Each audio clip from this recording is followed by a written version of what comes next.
My granny called, she said, Travis, you work too hard. I'm worried you forget about me. We all know these numbers. We call them Arabic numerals. They are now clocks, our screens, our banknotes. But have you ever stopped to ask, why Arabic? And what if the story behind them is not what you think?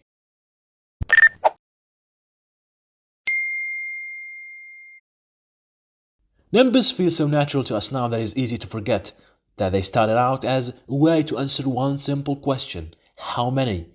Early people used whatever they had: fingers, marks of bones, piles of stones. Basic, but it worked.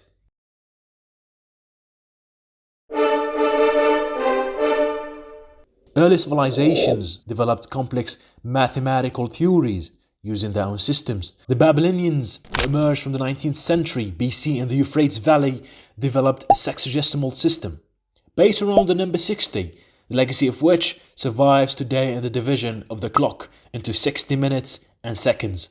The ancient Greeks used aspects of that system, but wrote numbers using letters rather than special characters.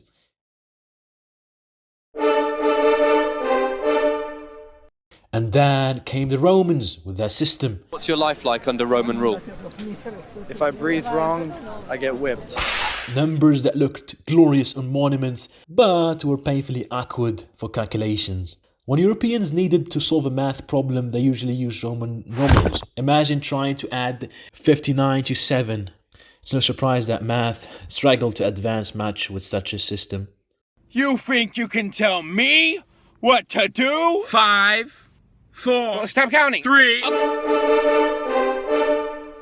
In the early centuries AD, mathematics began to flourish in India, influenced in part by exchanges with the Chinese civilization. Indian scholars developed a breakthrough idea using 9 special digits to represent the first 9 numbers. The final breakthrough was the 0, not just an idea, but as a written sign. At first, it was simply a dot, marking an empty position in a number.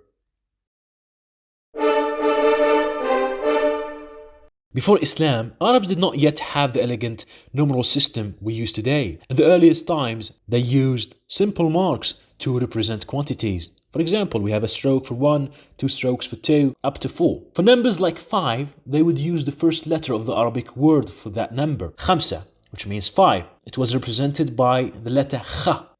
Over time, this evolved into what became known as the Abjad numeral system, where each letter of the Arabic alphabet had a fixed numerical value. For example, alif was 1, ba was 2, jim was 3, dal was 4, and so on, with larger letters representing bigger values like 100 or 1000. That's why if you take an MCQ written in Arabic, the options are often labeled as Abjad, alif, ba, jim, dal, instead of alif, ba, ta, tha. This system was perfect for trade, record keeping, and everyday arithmetic. But like the Roman numerals in Europe, it struggled with more complex calculations. During the reign of the Abbasid Caliph al-Mansur, Al-Khalifa al-Abbasi Abu Ja'far al-Mansur, who commissioned the astronomer Ibrahim al-Fazari to create a new numeral system that would replace the older ones. Al-Fazari borrowed the concept of using 9 digits from the Indian system, but did not copy their shapes. Instead, he designed his own set of symbols, giving birth to the Arabic numerals. Yes, these are Arabic numerals too. While they don't look anything like the ones used internationally today, they are still used across much of the Arab world, except in the Maghreb countries of North Africa. Then, in the 12th century, the Moroccan mathematician Ibn al-Yasamin introduced a new numeral system that we all recognize today. And no, Al-Khwarizmi was not the creator of these numerals, despite popular belief. These digits were called Al-Arqam al-Ghubariya, dust numerals, and became known as the Western Arabic numerals because they were mainly used in the Western Arab world. The earliest system we mentioned before is known as the Eastern Arabic numerals. The Western Arabic numerals were developed in Morocco, which at that time was closely connected to Al-Andalus, Spain. This geographic closeness explains how they eventually spread into Europe and why Europeans started calling them Arabic numerals. Over the centuries, they evolved into the modern forms we use today. Yes, these numbers are Arabic, inspired by Indian ideas and shaped by centuries of clever minds. So next time you complain about math, just remember these numbers went on a world tour before landing on your notebook.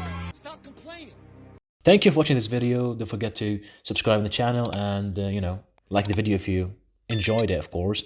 And see you